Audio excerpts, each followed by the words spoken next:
विधानसभा चुनाव में आम आदमी पार्टी जो है वो हार गई, लेकिन अब बाउंस बैक करने की क्या तैयारी चल रही है आपकी? भारतीय जनता पार्टी हर राज्य में चुनाव लड़ने से पहले उनका एक सेट मॉडस ऑपरेंडी है। कहाँ है केजरीवाल जी, क्यों गायब है इस वक्त जब बिहार विधानसभा चुनाव की तैयारियां जोरों पर है? ये बताता है कि अरविंद केजरीवाल जी पिछले कुछ महीनों में क्या कर रहे थे। मतलब कुछ ऐसी प्लानिंग चल रही है जो अचानक से अरविंद केजरीवाल आएंगे। आने वाले दिनों में आपको देखने को मिलेगा कि आम आदमी पार्टी क्या स्ट्रेटेजाइज कर रही थी। जब अरविंद केजरीवाल जी जेल में थे और उसके अलावा संजय सिंह, मनीष सिसोदिया सभी जेल गया और उन पे आरोप भ्रष्टाचार, और आपकी पार्टी का जो स्थापना है वो इसी आधार पर है, भ्रष्टाचार नहीं करेंगे। हम तो अग्नि परीक्षा पास करके आए हैं। अरविंद केजरीवाल जी को इन्होंने जेल में डाला। आप मुझे बता दो, अगर किसी रेड में कोई एक डॉक्यूमेंट, कोई एक पैसा कहीं से बरामद हुआ, लोकसभा में उनके साथ हाथ मिलाने की क्या जरूरत पड़ गई? बीजेपी ने शुरुआत की कि 400 सीटें दे दो, हम संविधान बदल देंगे। देश एक बार फिर से चुनावी मोड में जा रहा है। बिहार में जल्द ही चुनाव तारीखों का ऐलान होने वाला है, लेकिन इस ऐलान के बीच एक पार्टी की चर्चा एक बार फिर से शुरू हो गई है, जो गेम चेंजर साबित हो सकती है। ये वो पार्टी है जिसने न सिर्फ राज्य स्तर पर बल्कि अब धीरे धीरे राष्ट्रीय स्तर पर भी अपना दावा ठोकना शुरू कर दिया है। हम बात कर रहे हैं आम आदमी पार्टी की। हमारे साथ मौजूद है आम आदमी पार्टी के राष्ट्रीय प्रवक्ता अनुराग ढांढा।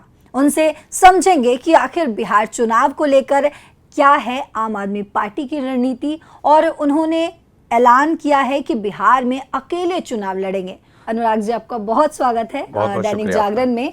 और कई सवाल होंगे जो आज हम इनसे बातचीत करेंगे, पूछेंगे, जानेंगे। तो सबसे पहला सवाल आपसे, क्योंकि बिहार विधानसभा चुनाव की बात कर रहे हैं हम, तो बिहार विधानसभा चुनाव में आपने अकेले जाने का प्लान किया है, आपने ऐलान किया है, तो आखिर इसके पीछे आपका क्या प्लान है? देखिए, आम आदमी पार्टी जब हमने पार्टी बनाई तो हमने ये सोचा था कि जो रूटीन की राजनीति है देश में उससे कुछ अलग करेंगे। और जब हम शुरू में एजुकेशन की बात करते थे, हेल्थ की बात करते थे, बिजली पानी की बात करते थे, तो लोग कहते थे ये सब तो ठीक है, आइडियोलॉजी क्या है आपकी? तो हमने धीरे धीरे अब लोगों को समझ आया है कि यही आइडियोलॉजी आम आदमी पार्टी की, कि मूलभूत सुविधाएं जब मिलेंगी लोगों को तभी दूसरी चीज़ों के ऊपर बात कर सकेंगे, तभी देश विकसित देश बन सकेगा। अब आप देखिए कितना गजब इत्तेफाक है। हमने इधर अनाउंसमेंट किया कि हम बिहार में सभी सीटों पे चुनाव लड़ेंगे, और 20 साल मुख्यमंत्री रहने के बाद नीतीश कुमार जी को अचानक से याद आया कि 125 यूनिट बिजली फ्री करनी चाहिए। तो ये आम आदमी पार्टी का, ये भारत की राजनीति में बहुत बड़ा असर है। ये अरविंद केजरीवाल जी की सोच का नतीजा है कि हम जहां चुनाव लड़ने जाते हैं वहां सबको पता है बिजली, पानी, स्कूल, अस्पताल के मुद्दे पे लोगों में चर्चा होगी, आपको जवाब देना पड़ेगा। इसलिए नीतीश कुमार जी को चुनाव से ठीक पहले ये फैसला लेना पड़ा कि 125 यूनिट बिजली हम मुफ्त कर देंगे। तो ये आम आदमी पार्टी, तो देखिए चुनाव में पार्टिसिपेट करने से पहले ही बिहार के लोगों को फायदा हो गया। अच्छा, बिहार में हम देख रहे हैं कि दो मुख्य पार्टियां हैं, लेकिन हम अगर उसको डेंट देते हुए देख पा रहे हैं तो AIMIM है, उसके अलावा प्रशांत किशोर की पार्टी है। तो क्या आम आदमी पार्टी भी सिर्फ डेंट देने के लिए अकेले चुनाव लड़ने का फैसला लिया बिहार में, या फिर सच में वो कुछ बड़ा प्लान कर रही है? नहीं, देखिए, लोकतंत्र में प्लान कभी पार्टियां नहीं करती हैं। पार्टी तो अपने मुद्दे लेके जा सकती है, पार्टी चुनाव लड़ सकती है। हम अपनी विचारधारा लेके जा रहे हैं। हम बिहार के लोगों के बीच में एक मूल प्रश्न लेके जा रहे हैं कि पहले आप जंगल राज 20 साल चलता रहा, फिर उसके बाद ये नीतीश जी ये कह के आए थे कि जंगल राज खत्म करेंगे। आज ऐसा जंगल राज बिहार के अंदर चल रहा है कि वहाँ के पुलिस अधिकारी ये कहते हैं कि हत्या का सीजन चल रहा है बिहार में। मतलब हमने धान का सीजन सुना था, हमने गेहूं का सीजन सुना था, हमने सेल का सीजन भी सुना था, पर हत्या का सीजन हमने नहीं सुना था। तो क्या ये जंगल राज से बेहतर है? हम तो सिर्फ लोगों के बीच में ये लेके जा रहे हैं कि कब तक इन मुद्दों पे बात करते रहोगे, कब तक जाति संप्रदाय पे हम लड़ते रहेंगे, कब हम स्कूल, अस्पताल, बिजली, पानी की बात करेंगे? हम अपनी बात लेके जा रहे हैं। बिहार के लोगों को जो पसंद आएगा उसको वो चुनेंगे। लोकतंत्र में जनता का अधिकार है। अगर वो चाहेंगे तो हो सकता है सरकार बना दें, नहीं चाहेंगे तो हो सकता है 2 सीट दे दें, चाहेंगे तो 50 सीट दे दें। ये जनता को तय करना है, बिहार की जनता को। हम उनके बीच में अपनी विचारधारा लेके जा रहे हैं कि अगर आप इन दोनों से त्रस्त हैं तो आपके पास तीसरा ऑप्शन भी है। ऑप्शन देना हमारा काम है, चुनना लोगों का काम है।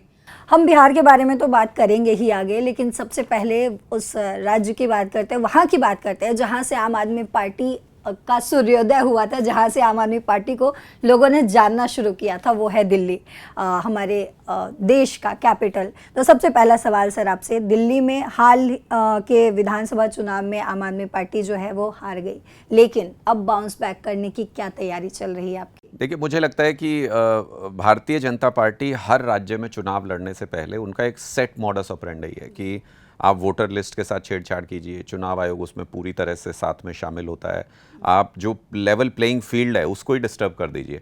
जैसे कि वोटर लिस्ट के आधार पे चुनाव होता है, अगर आप वोटर लिस्ट में ही मैनिपुलेशन कर देंगे तो बैलेंस चुनाव कैसे होगा? जैसे मैं दिल्ली का उदाहरण आपको देता हूँ, अरविंद केजरीवाल जी की कॉन्स्टिट्यूंसी में 1.5 लाख कुल वोट थे, उसमें से 50,000 वोट काट दिया आपने, मतलब 1/3 कॉन्स्टिट्यूंसी ही गायब कर दिया आपने।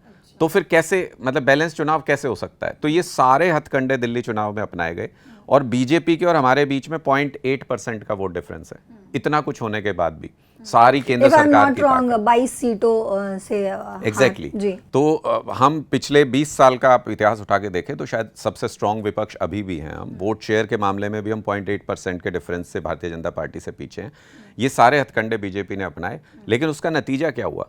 मैं तो ये कहता हूं कि चुनाव के बाद 3-4 महीने के अंदर ही जिस तरह से क्रेडिबिलिटी लॉस बीजेपी को हुआ है दिल्ली के अंदर, लोग रियलाइज करने लग गए 3 महीने के अंदर ही कि नहीं केजरीवाल इससे बेहतर था, नहीं केजरीवाल वापस चाहिए। तो क्या लगता है जिस तरह से बुलडोजर चला रही है बीजेपी दिल्ली के लोगों के घरों के ऊपर, जैसे पावर कट लगने शुरू हो गए हैं, ये तो जनरल सेंस है। आप कभी किसी से भी बात कीजिए, सबने इन्वर्टर अपने फेंक दिए थे, बंद कर दिए थे, कोई इन्वर्टर नहीं था दिल्ली में। आज इन्वर्टर लोग लेने लगे हैं दोबारा से, क्योंकि पावर कट लगने शुरू हो गए। ये बहुत ही बेसिक सी चीजें हैं जिनका रियलाइजेशन शायद 10 साल हमारी सरकार रहते हुए लोगों को वो लगने लगा था कि ये तो नॉर्मल बात है। आज उनको यह एहसास हो रहा है कि ये नॉर्मल बात नहीं है। आम आदमी पार्टी थी, अरविंद केजरीवाल थे, इसलिए पावर कट नहीं लगते थे, इसलिए प्राइवेट स्कूल फीस नहीं बढ़ा पाते थे, इसलिए झुग्गियां नहीं टूटती थी। आज वो सारी चीजें हो रही हैं, तो लोगों को यह एहसास हो रहा है कि उन्होंने क्या खोया है। अच्छा, तो क्या लग रहा है, आप बाउंस बैक कर पाएंगे दिल्ली में? नेचुरल बाउंस बैक है दिल्ली में। दिल्ली में आम आदमी पार्टी को सिर्फ लोगों के मुद्दों को उठाते रहना है, लोगों के मुद्दों पे बात करनी है। एक नेचुरल बाउंस बैक है। लोग वापस हमारी तरफ इसलिए नहीं आ रहे कि हम कुछ एक्स्ट्राऑर्डिनरी कर रहे हैं, लोग वापस हमारे पास इसलिए आ रहे हैं। आज चुनाव करा लीजिए आप, दिल्ली में पूरी सत्ता पलट जाएगी, आज की आज चुनाव हो तो लोग इसलिए वापस आ रहे हैं क्योंकि जो बीजेपी को उन्होंने लेकिन ये कॉन्फिडेंस, वजह क्या है इस कॉन्फिडेंस की? यही वजह है, अभी इलेक्शन करवाइए और अभी हम जीत जाएंगे। यही वजह है, क्योंकि जिन चीजों को दिल्ली के लोगों ने ये माना था कि ये दिल्ली का बेसिक है, वो सारी चीजें बीजेपी गवर्नमेंट आते ही पलट गई हैं। बीजेपी क्या कह के आई थी? मोदी जी ने कहा था पहली कैबिनेट में 2500 रुपए दे देंगे महिलाओं को। विश्वास किया था लोगों ने। आप बताइए कितनी कैबिनेट हो चुकी हैं? 2500 रुपए का कहीं जिक्र है? कोई योजना शुरू हुई है? दिल्ली में महिलाएं फ्री में बस में ट्रेवल करती थी, इन्होंने आते ही 100 कंडीशन लगा दी, बाहर की नहीं होंगी, वोटर कार्ड होना चाहिए, उनका कार्ड अलग से बनेगा, 100 कंडीशन उस पर लगा दी। दिल्ली में झुग्गी झोपड़ी में कोई कच्चे मकान में रहने वाला व्यक्ति भी ये मानता था कि मेरा घर नहीं टूटेगा, अरविंद केजरीवाल मौजूद है। आज उनके घर रोज नोटिस लग रहे हैं, रोज उनके घर टूट रहे हैं। मिडिल क्लास ये मानता था, जो कि पारंपरिक रूप से बीजेपी का वोटर है, वो भी ये निश्चिंत हो चुका था कि प्राइवेट स्कूल मनमानी फीस नहीं बढ़ा सकते, केजरीवाल बैठा है। लेकिन आज उनकी फीस बढ़ रही है, वो सड़क पे प्रोटेस्ट करने को मजबूर हैं। जब इतना विश्वास था तो फिर केजरीवाल को मौका क्यों नहीं दिया लोगों ने? क्यों बीजेपी आई फिर सत्ता में? मैं वही कह रहा हूं कि आपका सवाल बिल्कुल वाजिब है। शायद लोगों को 10 साल में ये लगने लगा था कि ये 24 घंटे बिजली, ये प्राइवेट स्कूल का फीस नहीं बढ़ाना, ये सब नॉर्मल चीजें हैं और ये ऐसी ही रहेंगी जब सरकार किसी और की भी आ जाएगी। तो उनको ये लगा था कि मोदी जी कह रहे हैं 2500 रुपए देंगे, तो एक बार ट्राई करके देखते हैं। तो उनको ये लगा था कि शायद अरविंद केजरीवाल जी की और केंद्र सरकार का जो झगड़ा होता है, उनको लगा शायद झगड़ा खत्म होने से काम बढ़ जाएंगे। वो सरकार आने के बाद लोगों को एहसास हो रहा है कि अरविंद केजरीवाल लड़ते थे तो दिल्ली के लोगों के लिए ही लड़ते थे, अरविंद केजरीवाल लड़ते थे इसीलिए दिल्ली के काम होते थे। आज वो लड़ने वाला ही नहीं बचा है। आज दिल्ली के लोगों की बात कहने वाला, उनका नेतृत्व करने वाला ही नहीं बचा है। जो केंद्र सरकार कह देगी वो दिल्ली में इंप्लीमेंट होगा, जो कह देंगे नहीं करना है वो नहीं होगा। तो दिल्ली की अपनी पहचान क्या रही? दिल्ली अपने मुद्दों के लिए किससे लड़े, दिल्ली अपने मुद्दों के लिए किससे बात करे, वो सारा एक जो गैप बना है पूरी तरह से, उससे हमें नेचुरल बाउंस बैक मिल रहा है। आप देखिए जंतर मंतर पे ये पूरा हमने झुग्गी झोपड़ी का सम्मेलन जो किया था, वो उसमें कितना ज़बरदस्त हज़ारों की तादाद में हमने कोई किसी को बस किसी को कोई वाहन थोड़ी मुहैया कराए थे, हमने कॉल दी थी कि आइए आपके मुद्दे पे बात करते हैं, और अरविंद केजरीवाल जी को सुनने हज़ारों हज़ार लोग वहाँ पे पहुँच गए।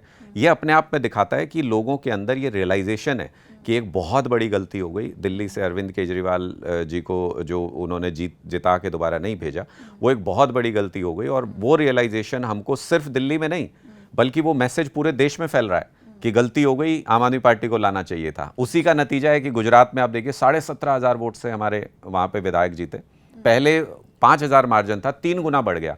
उसी का नतीजा लुधियाना में 10,000 वोट से हमारे एमएलए वहाँ पे जीते। ये मैसेज पूरे इंडिया में बाउंस हुआ है, क्योंकि दिल्ली में हर स्टेट का व्यक्ति रहता है। उन्होंने जाके अपने अपने आप बताया है कि अरे बहुत बड़ी गलती हो गई हमसे, हमने ये मिस कर दिया है। वो मैसेज पूरे देश में फैल रहा है, तो विचारधारा इससे फैल रही है। तो आपकी बातों से ही एक सवाल मेरे पास, कहाँ है केजरीवाल जी, क्यों गायब है इस वक्त जब बिहार विधानसभा चुनाव की तैयारियां जोरों पर हैं? उस वक्त केजरीवाल तो नजर ही नहीं आ रहे, कहाँ हैं आखिर, किस तैयारी में है वो? मुझे लगता है कि किसी लीडर का कैमरे पे नजर आना भर उनकी काबिलियत नहीं बताता। किसी लीडर का वो पार्टी के लिए क्या प्लान कर रहे हैं, वो कैसे काम कर रहे हैं, वो उनके रिजल्ट्स में नजर आना चाहिए। और जैसे दिल्ली चुनाव के बाद हमको ये कहा गया था कि नहीं नहीं बस ये तो खत्म हो गई पार्टी, पता नहीं कितनी बार कहा गया है आम आदमी पार्टी के बारे में ये, लेकिन दिल्ली चुनाव के बाद भी ये माना गया था कि अब ये पार्टी खत्म हो गई। उसके बाद जो उपचुनाव में हमने पूरे देश में 5 सीट पे उपचुनाव हुआ, उसमें से 2 हम जीते, एक कांग्रेस एक बीजेपी, जो नेशनल इतनी बड़ी बड़ी पार्टियां। तो एक तरीके से देश भर में हुए उपचुनाव में हमने सबसे ज्यादा सीट हासिल की और बड़े मार्जिन से हासिल की। ये बताता है कि अरविंद केजरीवाल जी पिछले कुछ महीनों में क्या कर रहे थे। ये आपके सवाल का जवाब है। वो संगठन के ऊपर काम कर रहे हैं, वो पार्टी के विस्तार के ऊपर काम कर रहे हैं, वो पूरा सारा सिस्टम को स्ट्रेटेजाइज कर रहे हैं। अरविंद जी आम आदमी पार्टी का ब्रेन है, अरविंद जी आम आदमी पार्टी के मार्गदर्शक हैं, और उनकी नेतृत्व में जिस तरीके से आम आदमी पार्टी का संगठन विस्तार पिछले कुछ महीनों में हुआ है वो अनप्रेसिडेंटेड है, जिसके नतीजे आपको जब आने वाले टाइम में आप देखिए, हम पूरे बिहार में सभी सीटों के ऊपर अगर चुनाव लड़ रहे हैं, उत्तर प्रदेश में आज अगर हर घर संपर्क अभियान चल रहा है और एक एक बूथ के ऊपर तैयारी चल रही है, ये उसी विजन का नतीजा है जो अरविंद केजरीवाल जी प्लान कर रहे हैं, लोगों से मिल रहे हैं, अपने संगठन का विस्तार कर रहे हैं। ये सारा उसी का हिस्सा है। जिस दिन नजर आना होगा उस दिन 2 उपचुनाव जीत के बिल्कुल नजर आए थे अरविंद केजरीवाल जी, और जब आपको अनप्रेसिडेंटेड नतीजे और नजर आएंगे तो फिर अरविंद केजरीवाल जी आपके सामने। कुछ मतलब कुछ ऐसी प्लानिंग चल रही है जो अचानक से अरविंद केजरीवाल आएंगे और बताएंगे लोगों से कि ये है हमारा बाउंस बैक, तो कुछ ऐसी प्लानिंग हो रही है जो आप हमारे दर्शकों से बताना चाहते हैं? नहीं, देखिए ऑब्वियसली अरविंद केजरीवाल जी एक विजनरी लीडर हैं, और ये तो आपको मानना पड़ेगा कि उन्होंने 10 साल में देश की राजनीति को बिल्कुल उसके अंदर भूचाल ला दिया, उस पूरी तरह से पलट दिया। जिन मुद्दों के ऊपर कभी बात नहीं होती थी वो अब चुनावी मुद्दे बन गए हैं। तो आप क्रेडिट उनको देंगे कि अरविंद केजरीवाल जी जो सोचते हैं वो समय से आगे की बात सोचते हैं। और आम आदमी पार्टी ने 1 नहीं 2 नहीं पता नहीं कितनी बार बाउंस बैक किया है और बहुत स्ट्रांगली किया है। मैं आपको पूरे कॉन्फिडेंस से ये बात कह सकता हूं कि अब भी जब आम आदमी पार्टी बाउंस बैक करेगी तो पूरे नेशनल फलक पे आम आदमी पार्टी का नाम होगा, आम आदमी पार्टी का विस्तार होगा। आने वाले दिनों में आपको देखने को मिलेगा कि आम आदमी पार्टी क्या स्ट्रेटेजाइज कर रही थी, अरविंद केजरीवाल जी यानी कि कुछ बड़ा प्लान हो रहा है जी, पार्टी के अंदर कुछ बड़ा प्लान चल रहा है। चलिए ठीक है, आपसे अगला सवाल जो है वो है, पंजाब में आपकी सरकार को लोग कैसे देख रहे हैं? क्योंकि अभी बीच थोड़े समय पहले की बात करूं तो भगवंत मान और अरविंद केजरीवाल के बीच खटपट चल रही है, ऐसे भी अफवाहें आ रही थी, या ये सच था ये तो आप बता सकते हैं। तो अभी क्या तैयारी चल रही है पंजाब के लिए? क्यों आती हैं ये खबरें, जरा इस पे ध्यान दीजिए कि अरविंद केजरीवाल जी और भगवंत मान जी के बीच में खटपट चल रही है। कहीं ना कहीं आप दिल्ली में अभी आपकी पार्टी जो है वो हार गई, कहीं ना कहीं हार का सामना करना पड़ा उसके बाद। वही मैं आपको बताता हूँ कि ऐसी खबरें क्यों आती हैं। अगर हमको मुद्दों पे डिफीट किया जा सकता तो दूसरी पार्टी ये कहती कि अरे देखो इन्होंने ये काम नहीं किया, अरे देखो इन्होंने ये काम नहीं किया। जब हमको मुद्दों पे डिफीट कर ही नहीं सकते, जब हमें मुद्दों पे चैलेंज नहीं कर सकते, हमारे काम पे सवाल नहीं उठा सकते, तो क्या कर सकते हैं? देखो अरविंद केजरीवाल ने ऐसा कह दिया, देखो वो वहाँ, अब फिर बोले कि अरविंद केजरीवाल राज्यसभा जा रहे हैं, अब वो भी मना कर दिया है, फिर कह रहे हैं कि मान साहब और अरविंद केजरीवाल जी के बीच में कुछ चल रहा है। जितनी मर्जी कहानी बना लें, हम काम की राजनीति करते हैं। हम अपने गवर्नेंस के दम पे पंजाब के अंदर दोबारा सरकार लेके आएंगे। हमने गवर्नेंस के दम पे ही दिल्ली मॉडल को खड़ा किया था, जिसकी पूरी दुनिया में सराहना होती है। पंजाब में अभी मैं आपको रीसेंट एग्जांपल दे सकता हूँ। अभी हमने वहाँ एक योजना लॉन्च की है पंजाब में, भगवंत मान जी के नेतृत्व में, 10 लाख रुपए का इंश्योरेंस पंजाब की हर फैमिली को। ये पहला है पूरे देश में, मैं कहता हूँ पूरी दुनिया में। आप मुझे ऐसा दूसरा उदाहरण बता दीजिए कि पंजाब के हर एक परिवार को, हर एक व्यक्ति को 10 लाख रुपए का मेडिकल इंश्योरेंस सरकार करा के दे रही है अपने उस पे। तो ऐसी कोई योजना, ये इतने स्टेट में बीजेपी की सरकार है, 20-21 स्टेट में सरकार है, बताइए कहीं एक जगह अगर उन्होंने किया। अच्छा, ये योजना जो है वो बस डॉक्यूमेंटल है या आएगी जमीन हकीकत में? सारी चीजें। आम आदमी पार्टी की एक योजना आप बता दीजिए जो हमने, जिसको कॉन्सेप्चुअलाइज किया और जो जमीन पे नहीं उतरी हो। हमने जब कहा था कि बिजली फ्री करेंगे तो लोग क्या कहते थे कि अरे नहीं नहीं कुछ भी कह देते हैं, चुनावी वादा है। हमने करके दिखाया, दिल्ली में ही नहीं सिर्फ पंजाब में भी करके दिखाया। हमने जब कहा था पानी फ्री कर देंगे, हमने करके दिखाया। हमने जब कहा सरकारी स्कूल अच्छे कर देंगे, लोग हंसते थे हम पे, बोले अरे अरे ये क्या बात कर रहे हो, ये ऐसा कुछ होता नहीं है, सरकारी स्कूल तो सरकारी स्कूल है। दिल्ली में हमने करके दिखाया। अमेरिका के राष्ट्रपति आए तो उनकी पत्नी स्कूल देखने के लिए आई थी, और कोई स्कूल क्यों नहीं देखा किसी और स्टेट के अंदर। तो ये हम जो कहते हैं उसको ग्राउंड पे हम लागू करते हैं। बजट में 900 करोड़ का प्रावधान किया है पंजाब में इस योजना के लिए, और उसको हम लागू कर रहे हैं पंजाब के अंदर।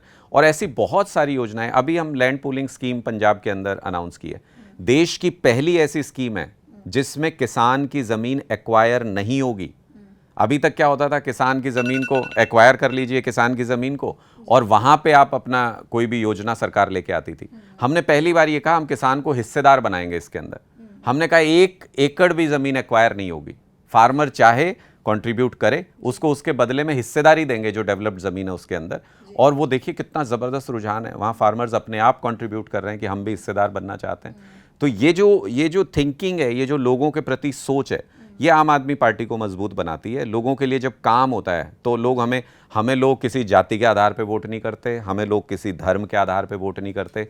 आम आदमी पार्टी को सिर्फ काम के आधार पे वोट मिलता है। बिहार में आपका संगठन अभी कितना मजबूत है? वहाँ विधानसभा चुनाव के लिए जो आपने बोला है कि हम अकेले चुनाव लड़ेंगे, और आप आम आदमी पार्टी भी क्योंकि महागठबंधन से जुड़ी हुई है, और लोकसभा चुनाव के बाद पहली बार एक बड़ी मीटिंग होने जा रही है 19 तारीख को, उस मीटिंग में आम आदमी पार्टी क्यों नहीं हिस्सा ले रही है? और जब कहती है आपकी पार्टी कि हम भी उस गठबंधन का हिस्सा हैं, तो फिर जब राज्य पर जैसे विधानसभा चुनाव होता है तो उसका हिस्सा क्यों नहीं? तो हमने तो कभी नहीं कहा कि हम उस गठबंधन का हिस्सा हैं। हमने लोकसभा चुनाव उस गठबंधन के अंदर लड़ा। वो किस लिए लड़ा, उसके लिए हमने बहुत बार इसको एक्सप्लेन किया है। मैं फिर आपकी नॉलेज के लिए बता देता हूँ कि जब देश की और संविधान की बात आती है तो उससे ऊपर कुछ नहीं होता। संविधान होगा तभी तो चुनाव होंगे, चुनाव होंगे तभी तो पार्टी एग्जिस्ट करेगी। तो इसलिए हमने उस वक्त ये प्रश्न था कि संविधान तो नहीं बदलेगी बीजेपी, 400 सीट मांग रहे थे संविधान बदलने के लिए, उसको टक्कर देने के लिए हमने कहा था संविधान नहीं बदलने देंगे। और जब हम उस गठबंधन का हिस्सा हुए तो उस 400 को 240 पे भी ला दिया, पूर्ण बहुमत नहीं आया था। तो वो एक सक्सेसफुल एफर्ट था। लेकिन किसी भी स्टेट में हमने कभी गठबंधन किया हो तो आप हमें बताइए। हम हर स्टेट में अपने दम पे चुनाव लड़ते हैं। उस मीटिंग में आप क्यों नहीं जा रहे हो? जबकि क्यों, मैं उसको दूसरे तरीके से बता देता हूँ कि इस गठबंधन को, जो ओपोजिशन का गठबंधन है, इसको बनाने की सबसे बड़ी जिम्मेदारी किसकी है? कांग्रेस पार्टी की, क्योंकि सबसे बड़ा राजनीतिक दल वही है।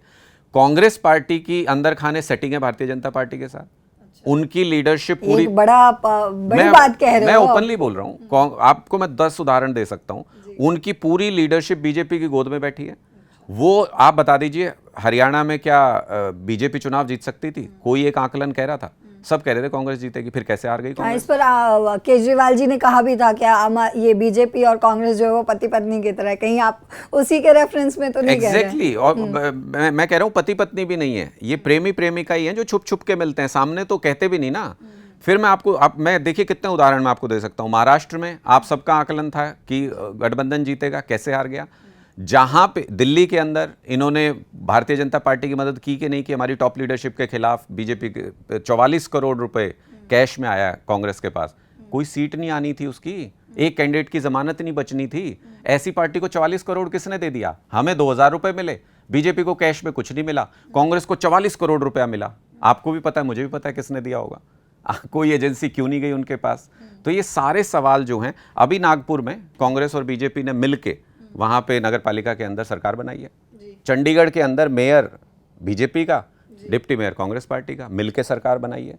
तो ये अब धीरे धीरे पूरे देश में स्पष्ट हो रहा है, ये तो गठबंधन किए हुए अंदर खाने गुपचुप तरीके से।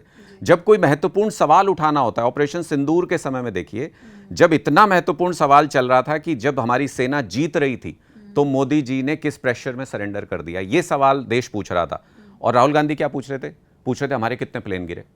तो इसका मतलब वो लूज बॉल देते हैं हमेशा बीजेपी को खेलने के लिए, ताकि बीजेपी उस पर सिक्स मार सके। हमेशा ये दिखता रहे कि बीजेपी कांग्रेस के कंपैरिजन में स्ट्रांग पार्टी है, वो हमेशा ऐसा माहौल बना के रखना चाहते हैं। असलियत में अंदर खाने ये दोनों मिले, और इसके बदले में क्या मिलता है इनको, आप बताइए। ओपन एंड शट केस जितने राहुल गांधी और सोनिया गांधी जी के खिलाफ चल रहे हैं, वो हेराल्ड से लेके और दूसरे जितने केस हैं, सब ओपन एंड शट केस हैं, सारे सबूत मौजूद हैं। कभी अंदर गए, कभी गिरफ्तार हुए? हमारे किसी नेता के खिलाफ तो आज तक एक पैसा नहीं मिला, किसी रेड में नहीं मिला, कोई कागज नहीं मिला, कोई सबूत नहीं मिला। 1.5 साल अंदर रह के आ गए हमारे नेता।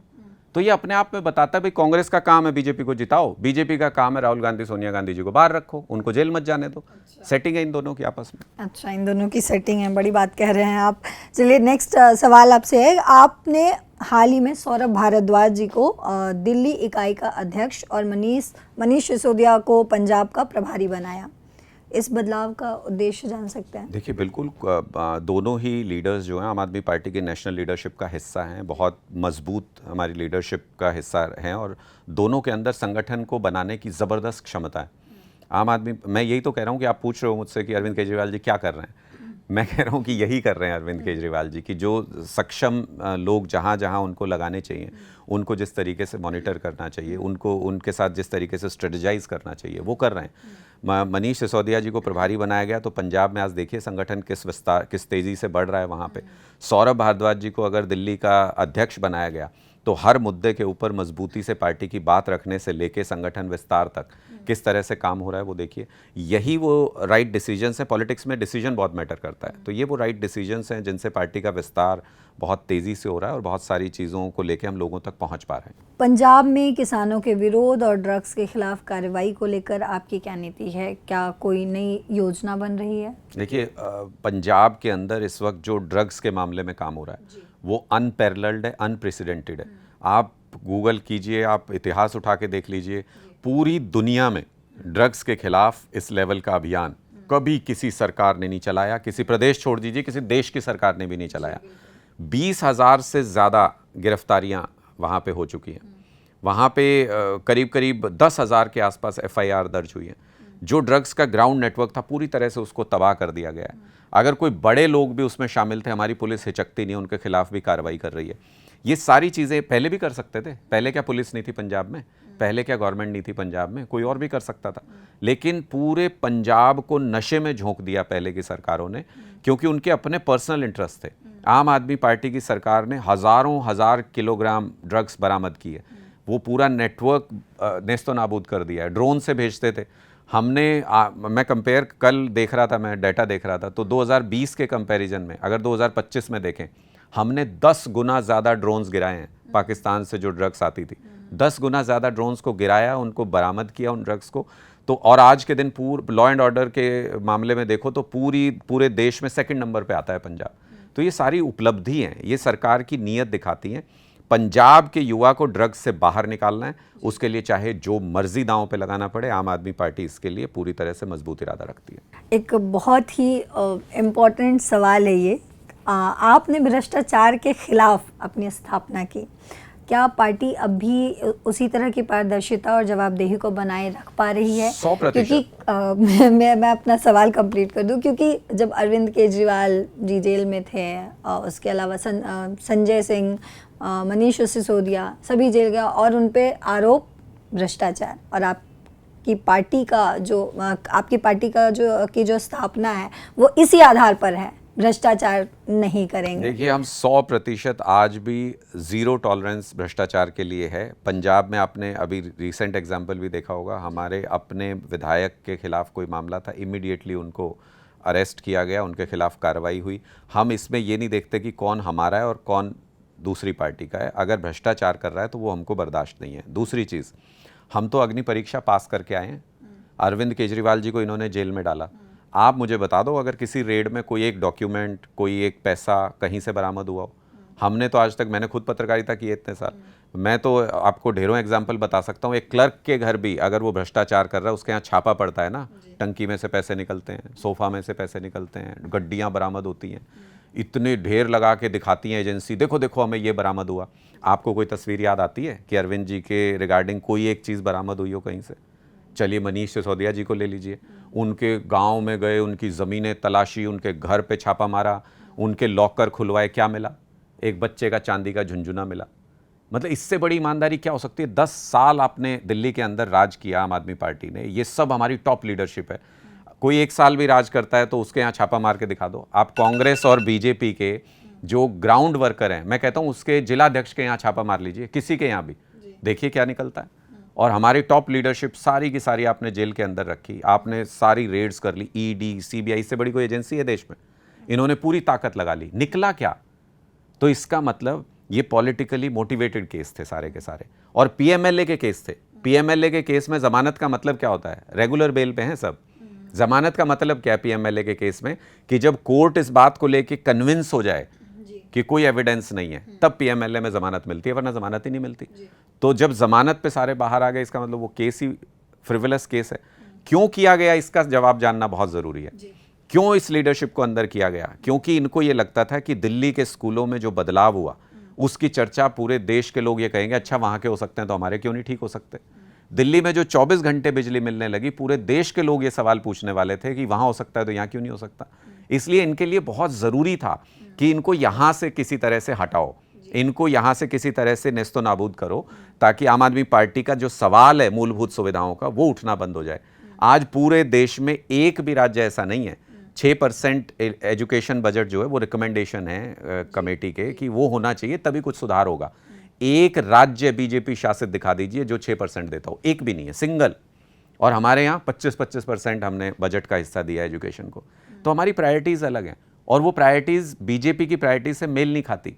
इसलिए इनको ये है कि ये मुद्दों पे चर्चा नहीं होनी चाहिए, इनको ख़त्म करो किसी तरह से। एक और सवाल आपसे कि केंद्र सरकार के साथ दिल्ली और पंजाब में टकराव की स्थिति पर आम आदमी पार्टी का क्या कहना है? इसे कैसे सुलझाया जा सकता है? देखिए, ये पॉलिटिकल टकराव है, ये तब तक नहीं सुलझ सकता कि बीजेपी भ्रष्टाचार करना छोड़ दे, हमारी कोई लड़ाई नहीं है। अच्छा, सुलझ जाएगा। बीजेपी कहती है कि आम आदमी पार्टी भ्रष्टाचार करती है, और अब आम आदमी पार्टी कहती है कि बीजेपी भ्रष्टाचार करती है। चलिए हम मौके पे ही टेस्ट कर लेते हैं। मैं बीजेपी के आपको 50 नेता अभी गिनवा सकता हूं जो भ्रष्टाचार के आरोप जिन पे बीजेपी ने लगाए और बाद में बीजेपी में शामिल हो गए, और ईडी और सीबीआई में उन पे केस चल रहे हैं, और केस में कोई कार्रवाई नहीं हो रही है। आप हमारे यहाँ पे बताइए, हमारी लीडरशिप में से किसके यहाँ पे 1 रुपया बरामद हुआ आज तक? आप हमारे यहाँ बताइए किसका केस विड्रॉ कर लिया ईडी या सीबीआई ने? नए नए केस दर्ज कर रहे हैं रोजाना, और बिना सबूत के, बिना बात के। बीजेपी ऑफिस में बैठ के एक स्क्रिप्ट लिखो, ईडी ऑफिस में दे दो, वो साइन करके उसको एफआईआर बना देते हैं। लेकिन आज तक ये इसी चीज़ का परिचायक है कि बीजेपी ने पूरे देश में चुन चुन के, मैं तो ये कहता हूं कि एक ही तरीका है भ्रष्टाचार खत्म करने का देश में, सारे भ्रष्टाचारी चुन के सारी पार्टियों से बीजेपी अपने पास ले गई। आप इस पार्टी को खत्म कर दो, बीजेपी को हरा दो, सारा भ्रष्टाचार एक झटके में खत्म हो जाएगा। तो ये एक ऐसी स्थिति है जिसमें हम समझौता नहीं कर सकते। हम समझौता किस बात पे करें? अगर हमें समझौता करना होता तो अरविंद जी को जेल जाना पड़ता, अगर हमें समझौता करना होता तो मनीष सिसोदिया जी को जेल जाना पड़ता। हम समझौते नहीं कर सकते, शिक्षा पे, स्वास्थ्य पे, बिजली पे, पानी पे हम समझौता नहीं कर सकते। और बीजेपी कहती है समझौता कर लो। यूपी में 5000 स्कूल बंद कर रही है बीजेपी। अगर हम समझौता कर लें, हम चुप बैठ जाएं, हम उस पर ना बोलें, हम तो अच्छे ही अच्छे हैं, बीजेपी कोई केस नहीं करेगी हमारे खिलाफ। लेकिन संजय सिंह चूंकि वहाँ एक एक स्कूल में जा रहे हैं और कह रहे हैं सरकारी स्कूल क्यों बंद करोगे, गरीब के बच्चे को पढ़ने का अधिकार है, तो आंख में तो खटकेंगे ही, तो वो केस तो उन पे दर्ज होंगे ही। हम ये लड़ाई लड़ने को तैयार हैं। ये वैचारिक लड़ाई है, ये विचारधारा की लड़ाई है, ये मुद्दों की लड़ाई है, और ये जनता के लिए लड़ाई है। इसके लिए जो सेक्रीफाइस करना पड़ेगा करेंगे, ये लड़ाई से पीछे नहीं हटेंगे। और ये टकराव कैसे खत्म होगी? ये टकराव मैंने कहा तो ये तभी खत्म होगा, या तो लोग ये तय कर लें कि भारतीय जनता पार्टी की विचारधारा बेहतर है या आम आदमी पार्टी की विचारधारा बेहतर है, और या फिर बीजेपी भ्रष्टाचार करना छोड़ दे, बीजेपी ये मान ले कि गरीब के बच्चे को भी पढ़ने का हक है, तो ये टकराव खत्म हो जाएगा। अरविंद केजरीवाल जी ने कितनी बार ये कहा है कि भाई हमें नहीं आना था राजनीति में, हम आज भी नहीं करना चाहते, हम मजबूरी में हैं यहाँ, हम सिर्फ इस मुद्दे को लेके आए, आप सारे स्कूल अच्छे कर दो देश के, जैसे हमने दिल्ली के किए। मोदी जी आज डिक्लेयर कर दें कि मैं देश का जो शिक्षा बजट है वो 15% करता हूं और पूरे देश के स्कूल 5 साल में ठीक कर दूंगा, और वो स्कूल ठीक कर दें, हमारा क्या रेलेवेंस रह जाएगा? आम आदमी पार्टी का रेलेवेंस ही खत्म हो जाएगा। तो आप उन मुद्दों के ऊपर काम कर दीजिए ना, हम तो उन पे काम कराने आए हैं। आप भ्रष्टाचार खत्म कर दीजिए, फिर हमारा क्या रेलेवेंस है? हम यहां इसलिए हैं क्योंकि बीजेपी और कांग्रेस ने 70-75 साल में इन मुद्दों पे काम नहीं किया, इसलिए लोग ये कह रहे हैं कि अब किसी ऐसे व्यक्ति की जरूरत है जो इस पे काम करे। जी, 2027 के पंजाब विधानसभा चुनाव और अन्य राज्यों के चुनावों के लिए आम आदमी पार्टी की शुरुआती तैयारियां क्या हैं? देखिए, पूरी तैयारी है। जैसा मैंने कहा, पंजाब में हम अपनी गवर्नेंस के दम पे दोबारा सरकार बना करके लौटेंगे, और दिल्ली में हम अपनी विचारधारा के दम पे वापस सरकार में लौटेंगे। पूरे देश में संगठन निर्माण का काम चल रहा है, पूरे देश में हम अपनी विचारधारा को लेकर के जा रहे हैं, और साथ ही साथ लोगों को ये भी बता रहे हैं कि पिछले 75 साल में आप फुटबॉल बने रहे हो, एक बार कांग्रेस, एक बार बीजेपी, एक बार कांग्रेस, एक बार बीजेपी। कांग्रेस और बीजेपी शीशे के सामने खड़े हो जाएं तो खुद नहीं पहचान पाएंगे कि ये दो अलग चीज़ें हैं, वो एक जैसे ही हैं। भ्रष्टाचार के मामले में सेम है, शिक्षा सरकारी स्कूलों को बर्बाद करने के मामले तो में फिर लोकसभा में उनके साथ हाथ मिलाने की क्या जरूरत पड़ गई? मैंने आम आपको आदमी बताया, पार्टी को? लोकतंत्र किस चीज़ पे टिका होता है? लोकतंत्र टिका होता है चुनाव प्रक्रिया पे, और अगर चुनाव देश में होने बंद हो जाएंगे, अगर कोई संविधान बदल देगा हमारा, तो फिर आपके लोकतंत्र के मायने नहीं रह जाएंगे, फिर राजनीतिक पार्टियों के ही मायने नहीं रह जाएंगे। तो अगर बेसिक लड़ाई आ जाए, अगर जिंदा रहने की लड़ाई आ जाए, ये तो ऐसे हो गया ना कि अपनी ज़रूरत हुई, अब मुझे ज़रूरत लगी लोकसभा चुनाव के वक्त तो भ्रष्टाचारी नहीं है, और अब ज़रूरत अभी लग रहा है कि मैं खुद अकेले बाउंस बैक कर लूंगा, तो अब वो भ्रष्टाचारी हो गई। इसको आप कैसे डिफाइन करेंगे? कभी भी ये नहीं लगा कि भाई इसकी ज़रूरत है या नहीं है। ये देश की आवाज़ थी, हमने नहीं शुरुआत की, बीजेपी ने शुरुआत की कि 400 सीटें दे दो, हम संविधान बदल देंगे। ये किसने कहा? बाबा साहब के बनाए हुए संविधान को कोई बदल देगा और हम बैठ के देखते रहेंगे? हम बाबा साहब के सिद्धांतों के लिए जान दे सकते हैं, हम ऐसे लोग हैं, हम उनके आदर्शों पे चलने वाले लोग हैं, हम शहीद भगत सिंह को मानने वाले लोग हैं। जब देश पे बात आएगी तो फिर कोई पार्टी पॉलिटिक्स नहीं होगी, फिर हम उसके साथ खड़े हैं। जब ऑपरेशन सिंदूर हुआ, हमने ऑल पार्टी मीटिंग में जाके बीजेपी को कहा था, आप गलत निर्णय लो, सही निर्णय लो, हमारी पार्टी आपके साथ खड़ी है पूरी ताकत के साथ, लेकिन आप सरेंडर करके आ जाओगे तो फिर भी हम चुप रहेंगे। देश के लिए तो सब कुछ कर रहे हैं, अगर देश पे बात आएगी तो फिर कोई किसी तरीके की पार्टीबाजी नहीं है, तो फिर हम सीधे टकराव उस चीज़ से करेंगे, और वही हमने किया था लोकसभा चुनाव में। लेकिन जहां मूलभूत सुविधाओं की बात है, ये सारे स्टेट सब्जेक्ट हैं, बिजली, पानी, स्कूल, अस्पताल, ये सब स्टेट सब्जेक्ट हैं। जहां ये सुविधाएं देने की बात आती है, वहां आम आदमी पार्टी ने कभी कॉम्प्रोमाइज़ नहीं किया। कभी हमने किसी स्टेट में, आप एक एग्जाम्पल दे दीजिए जहाँ गठबंधन किया हो हमने। तो हमको जहाँ ये पता है कि ये मूलभूत सुविधाएं देना हमारी विचारधारा है, ये हम कर सकते हैं, ये हम किसी के साथ मिल के नहीं कर सकते, तो वहाँ पे हम अपने दम पे पूरी तरह से चुनाव लड़ रहे हैं। और मुझे पूरी उम्मीद है कि जब आने वाला अगला जो लोकसभा चुनाव आएगा, तब तक पूरे देश में आम आदमी पार्टी की विचारधारा होगी, और हम पूरे देश के सामने भी एक ऑप्शन रखेंगे कि आप ये बीजेपी कांग्रेस खेल के अगर थक चुके हो, अगर आपको लगता है बच्चों के लिए हेल्थ और एजुकेशन बड़ा टॉपिक है, तो फिर आपको हम तीसरा ऑप्शन दे रहे हैं। राष्ट्रीय पार्टी आम आदमी पार्टी बन चुकी है, और पूरे देश में एक थर्ड विकल्प देना ये हमारी जिम्मेदारी है। लोगों ने हमसे ये कहा है कि आप नेशनल पार्टी हो, आप एक ऑल्टरनेटिव हमको दो, हम हर जगह ऑल्टरनेटिव लेके जा रहे हैं। लोगों की मर्जी है, वो जो मैंडेट देंगे सर आंखों पे। जी, एक सवाल गुजरात से, क्योंकि गुजरात को बीजेपी का गढ़ माना जाता है, और वहाँ पे उपचुनाव में आम आदमी पार्टी ने बड़ी जीत हासिल की। आपके कई जो सीट है जो आपने जीता है, 2 सीट में से 1 सीट आपने जीता है, तो क्या कांग्रेस के सामने आप टक्कर देने के लिए मतलब तैयार हो चुके हैं या तैयार हो रहे हैं? मुझे लगता है कि कांग्रेस अब गुजरात की विकल्प बन रहे हैं क्या आप?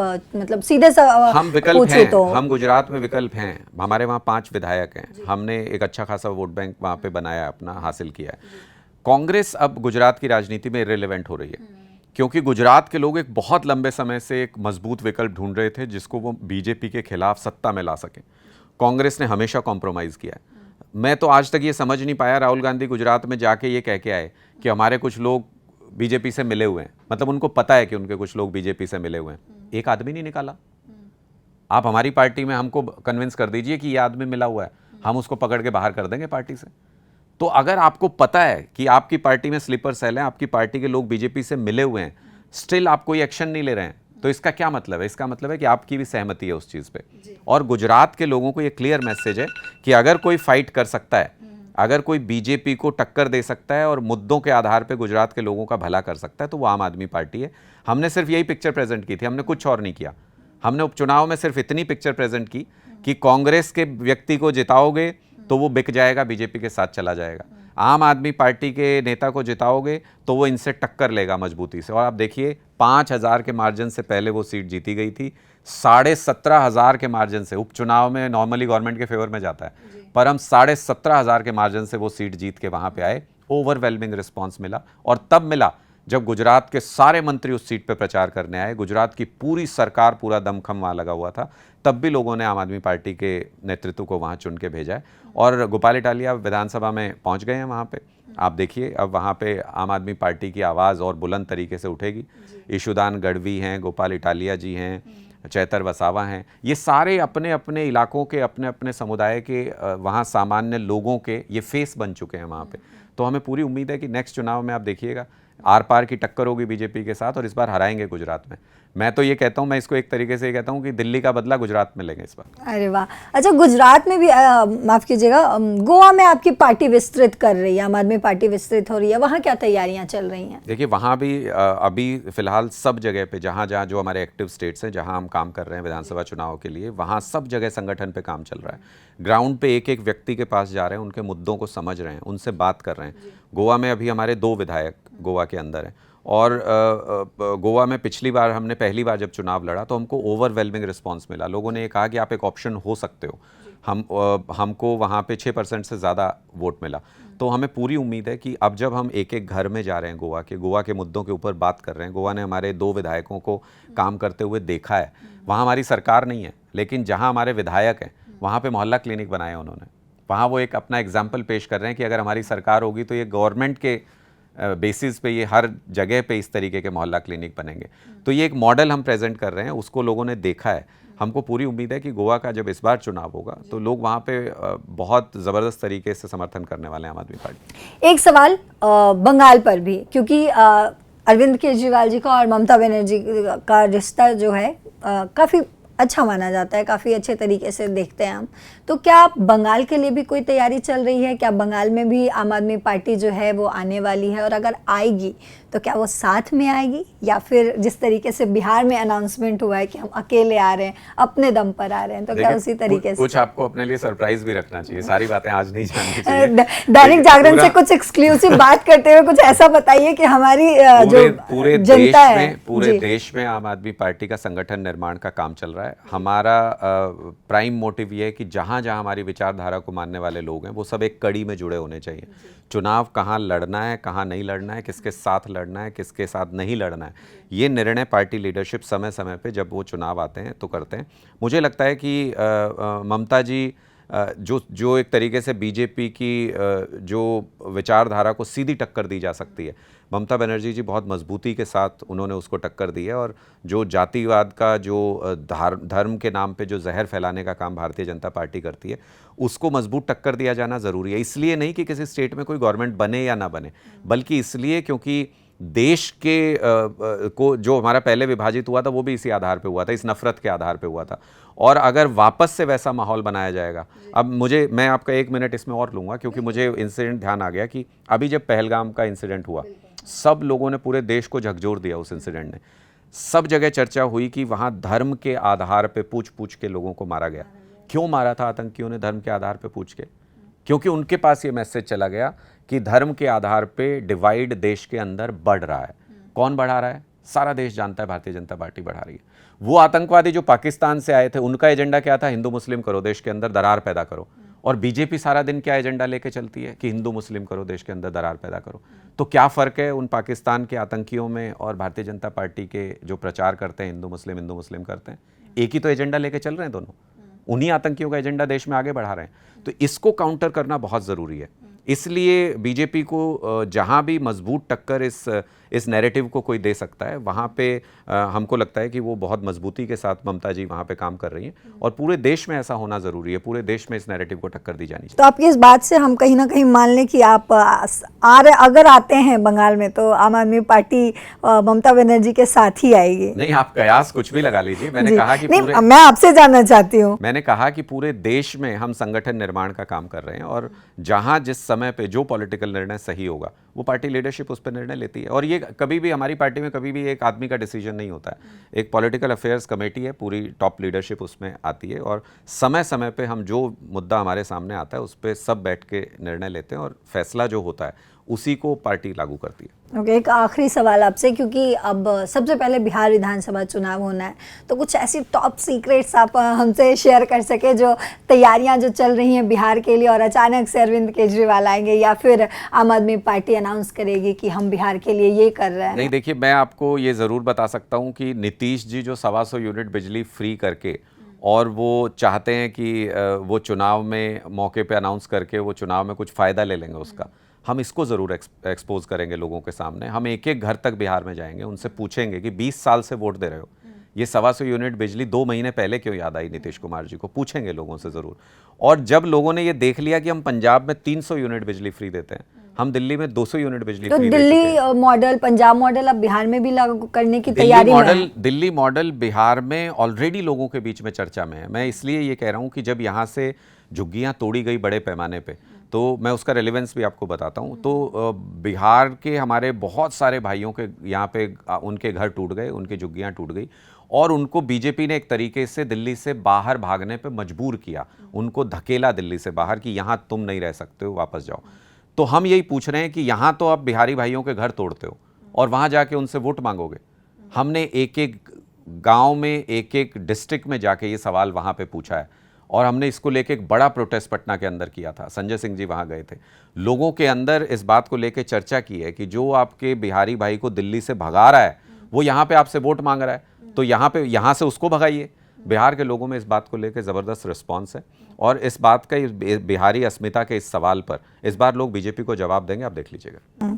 तो आपने समझा कि आखिर आम आदमी पार्टी की तैयारियां क्या है, दिल्ली में बाउंस बैक करने की या फिर बिहार विधानसभा चुनाव की, या फिर बात करें अगर हम पंजाब की, हर जगह की जो भी तैयारी है वो आपने अभी सुना खुद अनुराग जी से। इस एक्सक्लूसिव बातचीत में आपका बहुत शुक्रिया सर। और देश दुनिया की और तमाम खबरों के लिए देखते रहिए दैनिक जागरण। नमस्कार।